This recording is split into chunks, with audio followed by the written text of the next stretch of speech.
आइए बात करते हैं अब आर्टिकल को हम लोग कैसे यूज करते हैं किसी सेंटेंस में। तो सबसे पहली बात कि आर्टिकल का काम क्या है।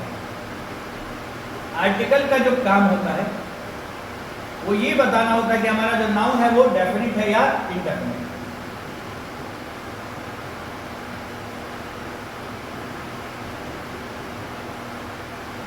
अगर मुझे बताना हो कि कोई नाउन डेफिनिट है तो उसके पहले मैं द लगाऊंगा, और अगर मुझे ये बताना है कि कोई नाउन जो है वो इनडेफिनिट है तो मैं उसके पहले ए एन लगाऊंगा। लेकिन यहाँ पर एक बात और चीज आप लोगों को समझनी होगी कि इसका नंबर से कोई लेना देना नहीं। ये सिंगुलर प्लूरल सबके साथ यूज हो सकता है, लेकिन इसका नंबर से लेना देना है। ये सिर्फ उसके साथ लगेगा जिसकी संख्या सिर्फ और सिर्फ एक ही होती है।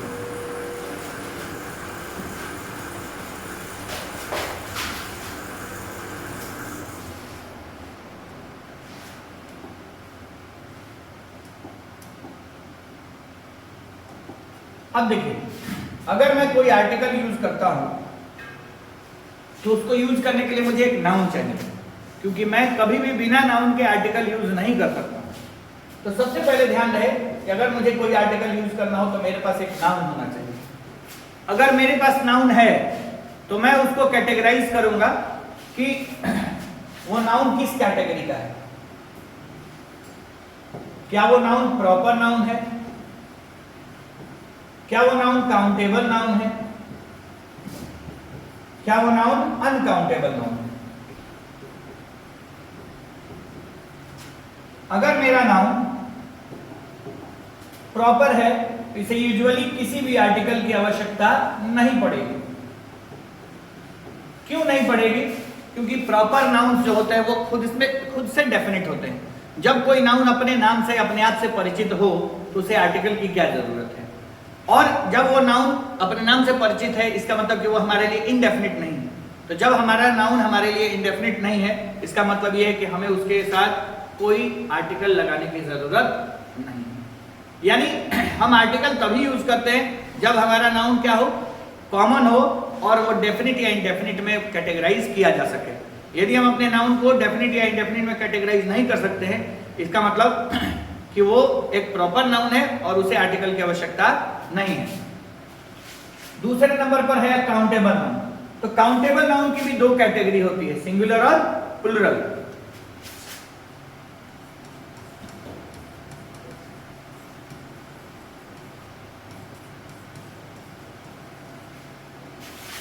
अगर हमारा नाउन काउंटेबल है और वो सिंगुलर या प्लूरल में बांटा जा सकता है तो अब हमें यह तय करना है कि क्या हमारा नाउन डेफिनिट है या इनडेफिनिट है।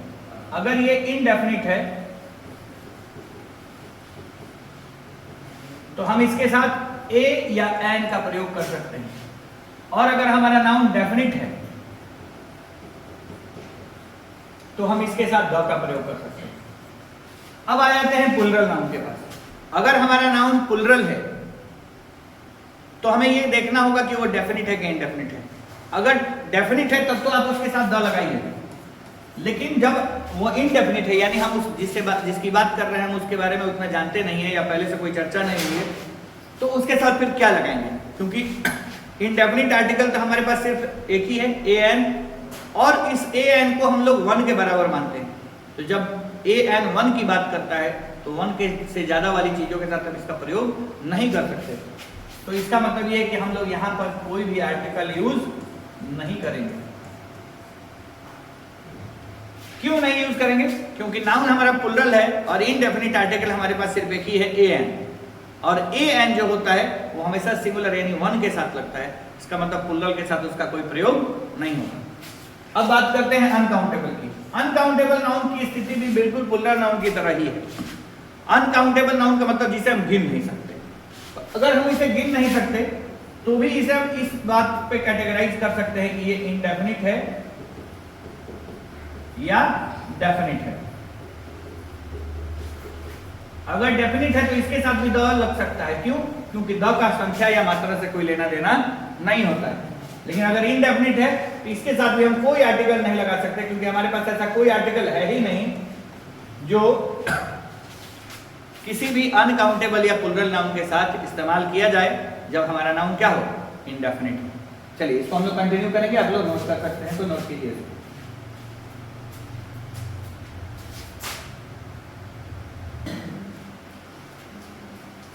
चलिए तो हमने क्या देखा अभी तक कि अगर हमें आर्टिकल यूज करना है तो हमें पता होना चाहिए कि हमारे पास कोई नाउन है या नहीं। और जब हमें पता चल जाएगा कि हमारे पास एक नाउन है तो हम उसे 3 कैटेगरी में बांट के पहले पता करेंगे कि हमारा नाउन प्रॉपर है, काउंटेबल है या अनकाउंटेबल है। यदि हमारा नाउन काउंटेबल है या अनकाउंटेबल है तो हम आर्टिकल यूज करेंगे।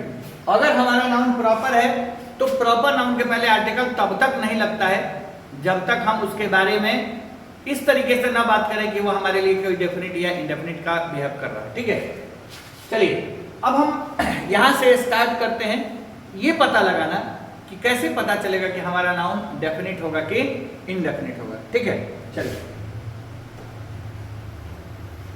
देखिए, अगर आप आर्टिकल लगाना चाहते हैं तो सबसे पहले ये सीख लीजिए कि जो इस नाउन की आप बात कर रहे हैं वो नाउन आपका आपसे परिचित है कि नहीं है। ठीक है, एक तरफ में डेफिनेट और एक तरफ इनडेफिनिट। सबसे पहला वो नाउन चाहे प्रॉपर हो, कॉमन हो, काउंटेबल हो, अनकाउंटेबल से कोई मतलब नहीं। हम अगर किसी भी नाउन की बात करते हैं, इसमें प्रॉपर नाउन को हम लोग एक्सक्लूड करेंगे क्योंकि प्रॉपर नाउन आर्टिकल लगने वाली कैटेगरी से बाहर है। अगर कोई नाउन पहली बार यूज किया जाए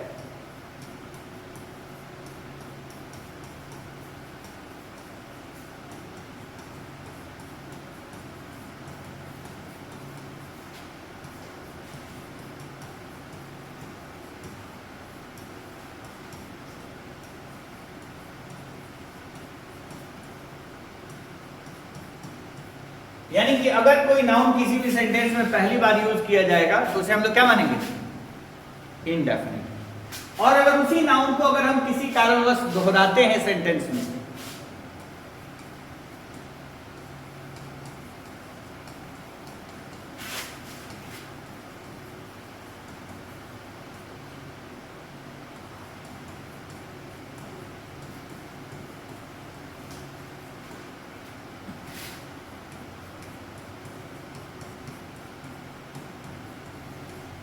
अब देखिए, अगर कोई सेंटेंस किस में कोई नाउन यूज किया गया है और वो अगर पहली बार यूज हुआ है तो इनडेफिनिट और उसको रिपीट किया गया है तो डेफिनिट। ठीक है, जैसे एक एग्जांपल से समझते हैं।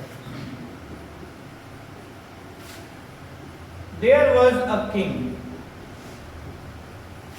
एक राजा था। अब आप जरा बताइए, और किंग क्यों हमने यूज किया? क्योंकि हमने किंग का यूज पहली बार किया है। लेकिन अगर मैं इसको रिपीट करूं, द किंग वॉज ब्रेव, राजा जो था वो बहादुर था। तो कौन सा राजा? जिस राजा के बारे में हमने अभी अभी बात की। अगेन इसमें कुछ और जोड़ा जाए, the king had a horse, राजा के पास एक घोड़ा था। तो कौन सा राजा जिसकी कब से बातचीत चल रही है, लेकिन घोड़ा कौन सा था ये तो नहीं पता है।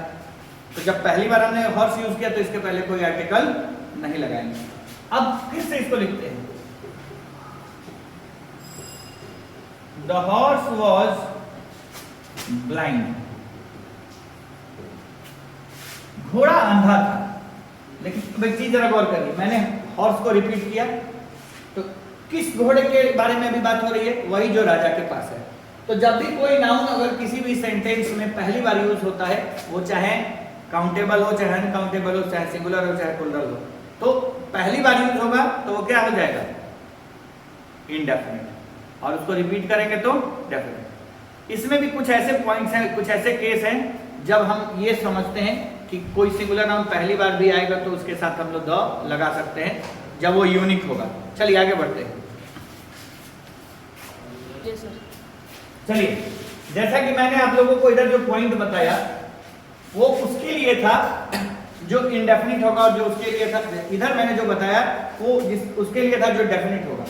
लेकिन भूलवश हमने यहाँ पर इनडेफिनिट लिख दिया।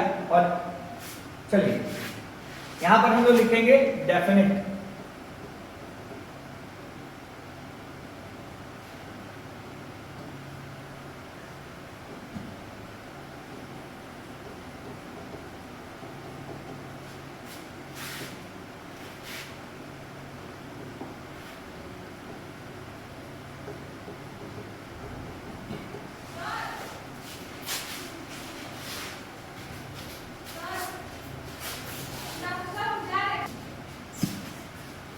चलिए, तो हम लोगों ने अपने इस भूल को सुधारा कि जब हमारा नाउन अगर इनडेफिनिट होगा तो उसके पहले एन लगाएंगे, अगर डेफिनिट होगा तो द लगाएंगे। लेकिन पता कैसे लगाएंगे कि हमारा जो सेंटेंस है वो डेफिनिट है कि इनडेफिनिट है। तो जब किसी सेंटेंस में कोई नाउन फर्स्ट टाइम यूज किया जाएगा तो उसे हम क्या बोलेंगे? इनडेफिनिट बोलेंगे। जब दोबारा रिपीट किया जाएगा तो क्या बोलेंगे? तब हम लोग उसे डेफिनिट बोलेंगे।